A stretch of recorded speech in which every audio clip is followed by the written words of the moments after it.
जी हाँ, हम पढ़ेंगे बहुरूपीय। उसके पहले देखते हैं इस पाठ का उद्देश्य क्या।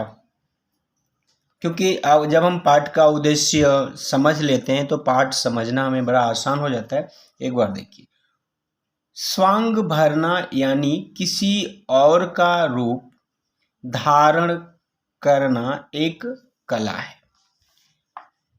ध्यान दीजिए, स्वांग भरना यानी किसी और का रूप धारण करना एक कला है। मतलब कि आप किसी दूसरे का रूप धारण करके कुछ एक्टिविटी करते हैं, कुछ काम करते हैं, उसके जैसा व्यवहार करते हैं, तो यही होता है। यह एक कला है। और यह कला सबके पास तो होती नहीं है कि दूसरे का रूप धारण कर लें। इस कला का प्रदर्शन करते हुए बहुरूपीय पहले जिस सहजता से, मतलब जितनी आसानी से दिखाई दे जाते थे, अब दिखाई नहीं देते हैं। यानी पहले यह काम जितना आसान था, जितनी आसानी से इजी जो है, यानी सामान्य तरीके से लोग कर जाते थे, आज यह काम करना यानी दूसरे का रूप धारण करके उसके जैसा बोलना आसान नहीं रह गया है। आखिर ऐसा क्या हुआ जो तरह तरह के स्वांग तथा अभिनय कौशल के माध्यम से लोगों का मनोरंजन करने वाली यह कला और इसके कलाकार लुप्त होने के कगार पर जा पहुंचे। मतलब कह रहे हैं कि भाई आज क्या ऐसा हो गया कि जो लोग, कुछ लोग जो बहुरूपीय कहलाते थे, दूसरे का रूप धारण करके, दूसरे की आवाज निकाल करके, दूसरे की आवाज में बोल करके अपनी जीविका चलाते थे, अपनी कला का प्रदर्शन करते थे। आज ऐसा क्या हो गया कि इस तरह के लोग अब बहुत कम दिखाई दे रहे हैं। धीरे धीरे यह कला बिल्कुल खत्म होती जा रही है, जिसमें कि दूसरे का रूप जो है धारण करके दूसरे की आवाज बोली जाए। तो ऐसी क्या बात है कि आज यह कला छुपती जा रही है, विलुप्त होती जा रही है, यानी खत्म होती जा रही है। देखिए, वर्षों नहीं सदियों, वर्षों यानी वर्ष, ईयर्स, सदियों यानी 100 साल, 100। तो कह रहे हैं कि वर्षों नहीं सदियों या न जाने कब से चले आ रहे हैं बहुरूपीय। मतलब कह रहे हैं कि 100 नहीं, पता नहीं कितने 100 साल यानी हजारों साल कह सकते हैं हम, पहले से ये बहुरूपीय चले आ रहे हैं। मतलब यह कला चली आ रही है। अपनी देह को कभी कभी पूरी तरह कई रंग रूपों में रंग कर, यानी अपनी शरीर को कई रूप रंगों में रंग कर, जैसे आप यहाँ देख सकते हैं कि ये लोग अपने शरीर को कितने कलर में, रंगों में रंगे हुए हैं और दिख रहे हैं। तरह तरह के वेश धर कर, वेश यानी दूसरे का रूप धारण करके सड़कों, बाजारों, चौक चौराहों, मुहल्लों, चौपालों में दिखाई दे जाया करते थे। यानी पहले ये दिखाई देते थे बहुरूपीय, पर अब कम दिखाई देते हैं। यानी अब ये लोग दिखाई नहीं देते हैं इस तरह के। शहर हो या गांव, कहीं भी पहले जैसे और पहले जितने दिखाई नहीं पड़ते। यानी पहले जैसे, मतलब पहले के लोग जिस प्रकार बहुरूपीय का रूप धारण करके बहुरूपिया बन करके आते थे, आज उस तरह से कोई नहीं दिखता है। और संख्या में भी, यानी नंबर्स में भी कम हो गए। अगर कोई दिखता भी है तो बहुत कम। कभी शिव बनकर, कभी शक्ति बनकर, कभी 10 सिर वाला रावण बनकर, उसके बाद है कि कभी किसी पशु की शक्ल में भी।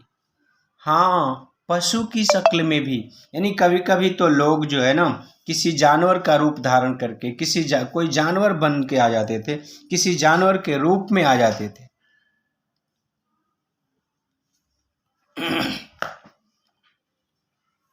1989 में जाने माने फिल्मकार बुद्धदेव दास गुप्ता ने बाघ बहादुर नाम से एक पूरी फीचर फिल्म बनाई थी। इसमें बाघ की शक्ल धारण करने वाले एक बहुरूपीय की मानो जीवन कथा ही बुनी गई थी। यानी एक बहुरूपीय की पूरी जीवन की कहानी उस फिल्म में बताई गई थी। बहुरूपीय के बहुरूपीपन के मर्म में भी उतरे थे फिल्मकार। ध्यान दीजिए, बहुरूपीय के बहुरूपीपन यानी बहुत से रूप धारण करने के मर्म में, यानी उसकी बात को एकदम ठीक से समझने में, उसकी गहराई तक पहुंचने में भी उतरे थे फिल्मकार। यानी फिल्मकार जो है ना, उस बहुरूपीय के बिल्कुल गहराई तक उसके जीवन की बात को जानने में ये लोग उतरे थे, यानी कोशिश किए थे। फिल्म को राष्ट्रीय पुरस्कार मिला। उस फिल्म को राष्ट्रीय पुरस्कार मिला था।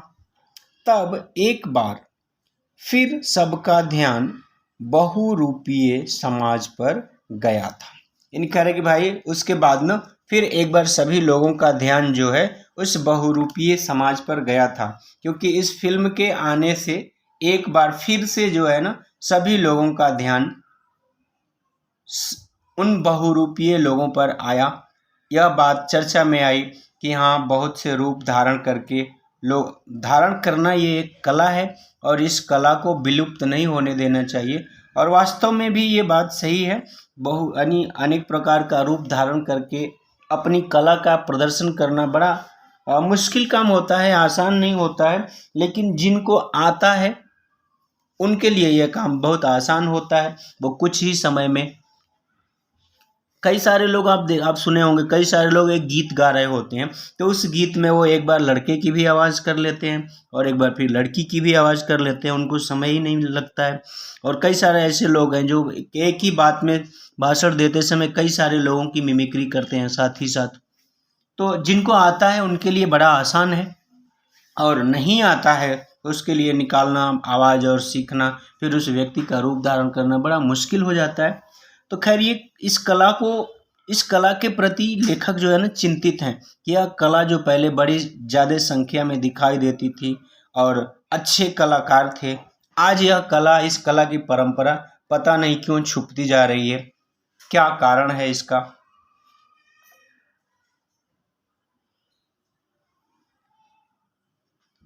जी हाँ, आगे देखते हैं। इस समाज में बहुरूपियों के कई रूप रहे हैं।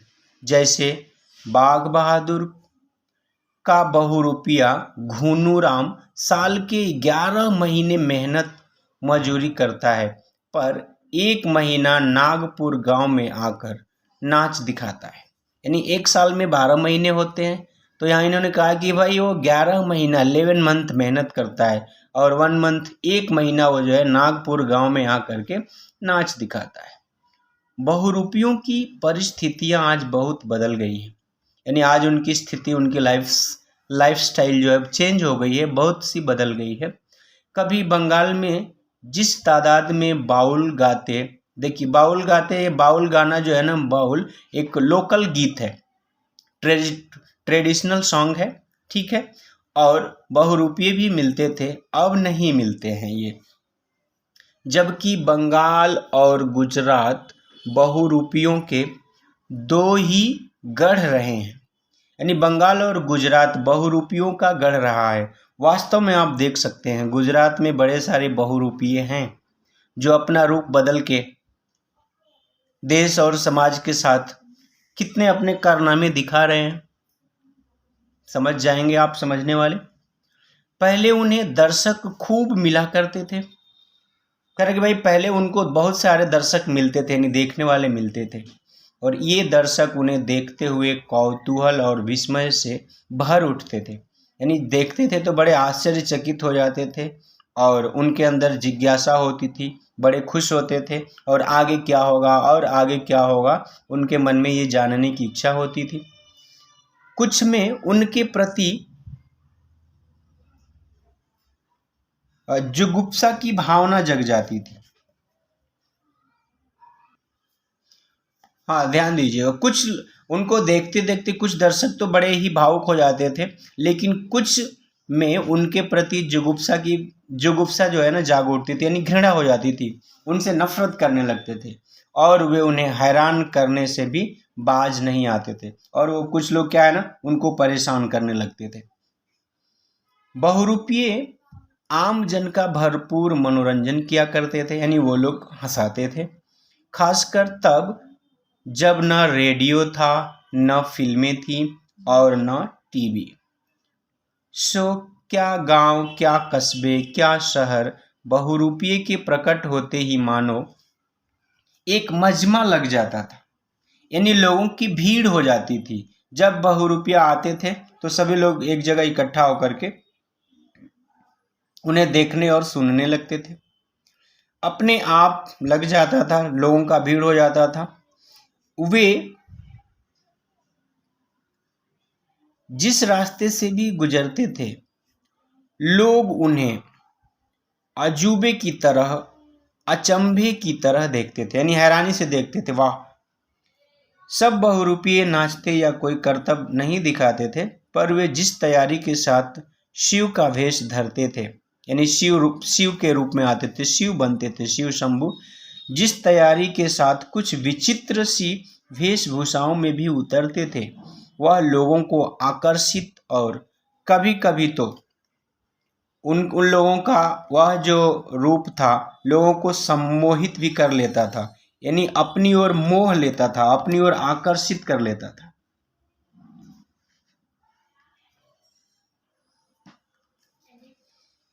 उत्तर भारत में एक मुहावरे की तरह किसी के लिए यह कहते हुए सुना जा सकता है कि वह आदमी बड़ा बहुरूपिया है।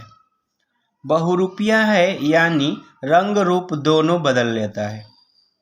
तो बहुरूपिया शब्द यहाँ सम्मान और तिरस्कार दोनों रूपों में मान्य रहा है। यानी बहुरूपिया शब्द जो है ना, कई बार सम्मान देने के लिए भी प्रयोग में लाया जाता है, और किसी की अगर हम बेइज्जती कर रहे हैं ना, तो उस समय भी हम बहुरूपिया बोल के बेइज्जती कर सकते हैं उस व्यक्ति का। तो यह सम्मानित और अपमानित दोनों अर्थों में यह शब्द प्रयोग किया जाता है। बहुरूपिया बनने की या कहें बहुरूपिया के रूप में सजने की प्रक्रिया बहुत कठिन होती है, यानी बड़ा ही मुश्किल काम होता है।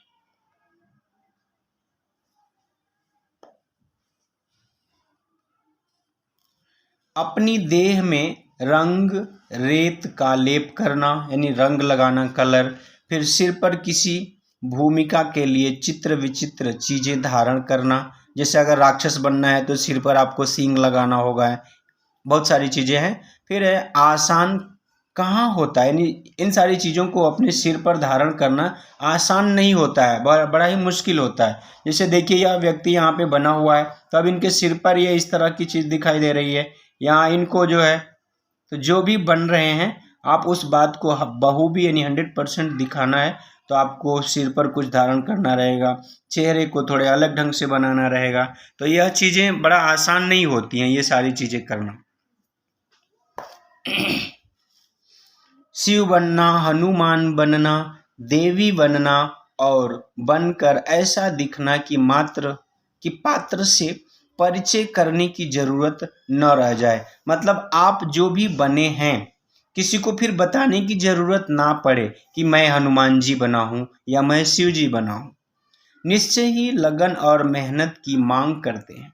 तकनीकी बारीकी की अपेक्षा तो करते ही हैं। कहने का मतलब कि आप जो बन रहे हैं लोगों को बिना बताए समझ में आ जाना चाहिए कि आप क्या बने हुए हैं, और बखूबी यानी जो आप बन रहे हैं पूरा 100% यानी 100% वैसा लगने के लिए करें कि भाई तकनीकी यानी टेक्निक और बारीकी यानी छोटी छोटी बातों पर ध्यान तो देना पड़ेगा ही, अन्यथा हम जो बने हैं सामने वाले को समझ में नहीं आएगा। चलिए आज के लिए इतना ही, फिर हम मिलते हैं आपको इस पाठ का अगला भाग लेकर के। तब तक के लिए अलविदा, धन्यवाद, जय हिंद, जय हिंदी।